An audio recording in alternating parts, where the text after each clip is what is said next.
নমস্কাৰ। আজি class 10 সায়েন্সৰ 5 number chapter মৌলৰ পৰ্যাবৃত্ত শ্ৰেণী বিভাজন চেপ্টাৰটো এক্সপ্লেইন কৰিম। ইম্পৰ্টেন্স নোটছবিলাক আমি এক্সপ্লেইন কৰিম। বৰ্তমানে আমি 118টা মৌলৰ বিষয়ে জানো। 1800 চন মানত কেৱল 30টা মৌলৰ বিষয়েহে জনা গৈছিল। আমি 118টা মৌলৰ বিষয়ে জানো গৈছে। 18 চন মানত কেৱল 30টা মৌলৰ বিষয়েহে জনা গৈছিল। 1800 চন মানত কেৱল 30টা মৌলৰ বিষয়েহে জনা গৈছিল। এতিয়া আমি আহিলোঁ, এইখিনি ইমান ইম্পৰ্টেণ্ট নহয়। এতিয়া আহিলোঁ ডোভাইটাৰ টায়াৰ্ড। 1817 চন মানত জাৰ্মান ৰাসায়নিকবিদ জহান উলফগেন ডোভাইটাৰে একে ধৰ্মবিশিষ্ট মৌলবোৰক একোটা গোটত সজাবলৈ যত্ন কৰিছিল। তেওঁ তিনিটা মৌল থকা কেইটামান গোট চিনাক্ত কৰিছিল। এইবোৰক তেওঁ টায়াড বুলিছিল। ডোভাইটাৰে দেখুৱাইছিল যে টায়াড এটাৰ মৌল তিনিটাক সিহঁতৰ পাৰমাণৱিক ভৰ বৰ্ধিত ক্ৰমত সজালে মাজতো পাৰমাণৱিক ভৰ আন দুটা মৌলৰ পাৰমাণৱিক ভৰ গড় মানৰ প্ৰায় সমান হয়। এতিয়া আমি পঢ়িম নিউল্যান্ডছৰ অষ্টক সূত্ৰ। আটাইতকৈ কম পাৰমাণৱিক ভৰ মৌল হাইড্ৰজেনৰ পৰা আৰম্ভ কৰিছিল আৰু 56তম মৌল থৰিয়ামত শেষ কৰিছিল। এনেদৰে সজাওঁতে তেওঁ প্ৰতিটো অষ্টম মৌলৰ ধৰ্ম প্ৰথমটো মৌলৰ লগত একে ধৰণৰ হোৱা লক্ষ্য কৰিছিল। এইটোক তেওঁ সংগীতৰ অষ্টকৰ সৈতে তুলনা কৰিছিল। ইয়াক নিউল্যান্ডছৰ অষ্টক সূত্ৰ নামেৰে জনা যায়। অষ্টক সূত্ৰটো কেৱল কেলছিয়াম প্ৰযোজনতহে প্ৰযোজ্য পোৱা গৈছিল। নিউল্যান্ডছে প্ৰকৃতিত কেৱল 56টা মৌল থকা বুলিহে জানিছিল আৰু ভৱিষ্যতে আৰু অধিক মৌল আৱিষ্কাৰ নহ'ব বুলিয়ে ধৰিছিল।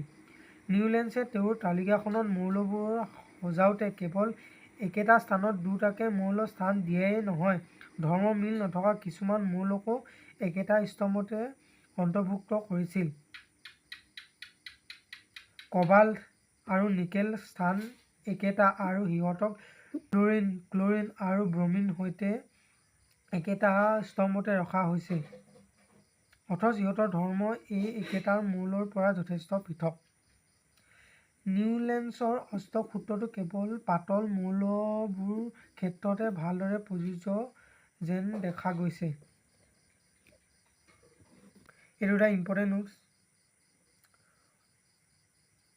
সূত্ৰটো হ'ল মৌলবোৰৰ ধৰ্মবোৰ সিহঁতৰ পাৰমাণৱিক ভৰ পৰ্যায়ক্ৰমে সলনি হয়। মেণ্ডেলিভৰ পৰ্যাবৃত্ত তালিকাত থকা এনেকৈ থকা থিয় স্তম্ভবোৰক বৰ্গ বা গ্ৰুপ বুলিছিল আৰু পথালি শাৰীবোৰক এনেকৈ থকা পথালি শাৰীবোৰক পৰ্যায় বা পিৰিয়ড বোলা হয়। মেণ্ডেলিভৰ পৰ্যাবৃত্ত তালিকাৰ সফলতা। মেণ্ডেলিভে পৰ্যাবৃত্ত তালিকাখন ঠাই বিশেষে বেছি পাৰমাণৱিক ভৰ মৌল একোটাক তাতোতকৈ সামান্য কম পাৰমাণৱিক ভৰ মৌল এটাতকৈ আগত ঠাই দিছিল। একে ধৰণৰ ধৰ্ম প্ৰদৰ্শন কৰা মৌলবোৰক এটা বৰ্গতে ৰাখিবলৈ এইটো কৰা হৈছিল। এইটো এটা ইম্পৰ্টেণ্ট নোটছ। মেণ্ডেলিভে তেওঁৰ তালিকাখনত কিছুমান খালী ঠাই এৰি গৈছিল। এই খালী ঠাইবোৰত সেই সময়ত আৱিষ্কাৰ নোহোৱা কিছুমান মৌলৰ উপস্থিতিৰ বিষয়ে মেণ্ডেলিভে ভৱিষ্যতবাণী কৰিছিল।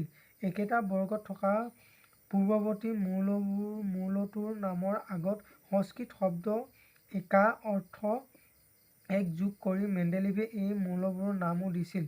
উদাহৰণস্বৰূপে অনাৱিষ্কৃত মৌল স্কেণ্ডিয়াম, গেলিয়াম আৰু জাৰ্মেনিয়াম মেণ্ডেলিভে ক্ৰমে একা বৰণ আৰু একা এলুমিনিয়াম আৰু একা চিলিকন নাম দিছিল। এইটো ইম্পৰ্টেণ্ট। স্কেণ্ডিয়াম, গেলিয়াম আৰু জাৰ্মেনিয়ামৰ ধৰ্ম ক্ৰমে বৰণ, এলুমিনিয়াম আৰু চিলিকনৰ সৈতে একে আছিল। এইখিনি ইম্পৰ্টেণ্ট নোটছ। হিলিয়াম, নিয়ন আৰু আৰ্গনৰ দৰে সম্ভ্ৰান্ত গেছৰ নোবেল গেছ অতিশয় নিষ্ক্ৰিয় আৰু আমাৰ বায়ুমণ্ডলত এইবোৰ নিচেই কম মাত্ৰাত থাকে বাবে এইবোৰক আৱিষ্কৃত বহু পলম হৈছিল। যেতিয়া আৱিষ্কৃত হ'ল তেতিয়া সিহঁতক তালিকাখনত ইতিপূৰ্বে থকা ক্ৰমৰ কোনো সাল সলনি নকৰাকৈ এটা নতুন বৰ্গত সংস্থাপিত কৰিব পৰা গৈছিল। এই তালিকাখনৰ অন্যতম সাফল্য আছিল। এই দুটা ইম্পৰ্টেণ্ট নোটছ। পৰ্যায়বিধৰ তালিকাত হাইড্ৰজেনক নিশ্চিতভাৱে কোনো নিৰ্দিষ্ট স্থান দিব পৰা নাযায়। এইটো মেণ্ডেলিভৰ পৰ্যায়বিধৰ তালিকাখনৰ মুখ্য সীমাবদ্ধতা আছিল। মেণ্ডেলিভে মৌলৰ পৰ্যায়বিধৰ শ্ৰেণীবিভাজন কৰাৰ বহু পাছত সমস্থানিক আইচ'টপসমূহ আৱিষ্কাৰ কৰা হৈছিল। মৌলৰ এটাৰ সমস্থানিকবোৰ ৰাসায়নিক ধৰ্মসমূহ একে হয়, কিন্তু পাৰমাণৱিক ভৰসমূহ বেলেগ বেলেগ হয়। তোমালোকক মই অকল ইম্পৰ্টেণ্ট নোটছখিনিয়ে পঢ়ি গৈছোঁ। হেনৰি মজেলে দেখুৱাইছিল। আধুনিক পৰ্যায়বিধৰ সূত্ৰটো এনেধৰণৰ ব্যক্ত কৰিব পাৰি।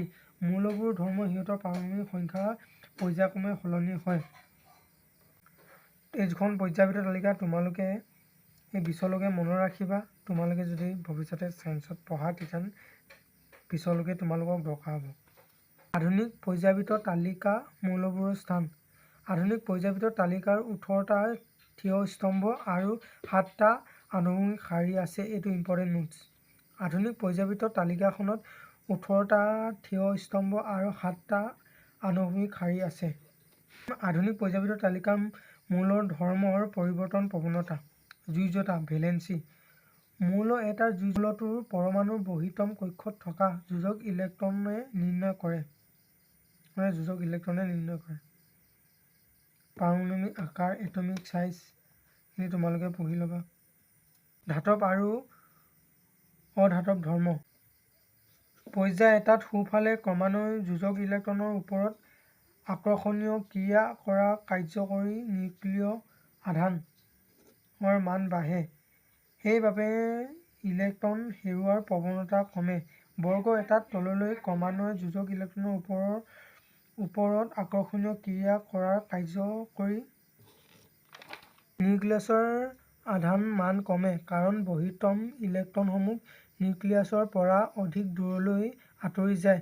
সেইবাবে এনে অৱস্থাত মৌল এটাই যোজক ইলেক্ট্ৰন সহজে হেৰুৱাব পাৰে। সেইবাবে পৰ্যায় এটাত সোঁফালে ক্ৰমে ধাতৱীয় ধৰ্ম কমে আৰু বৰ্গ এটাত তললৈ ই বাঢ়ে। তোমালোকক ইম্পৰ্টেণ্ট নোটছখিনি মই আণ্ডাৰলাইন বুজাই গৈছোঁ। তোমালোকে ভালকৈ পঢ়িবা।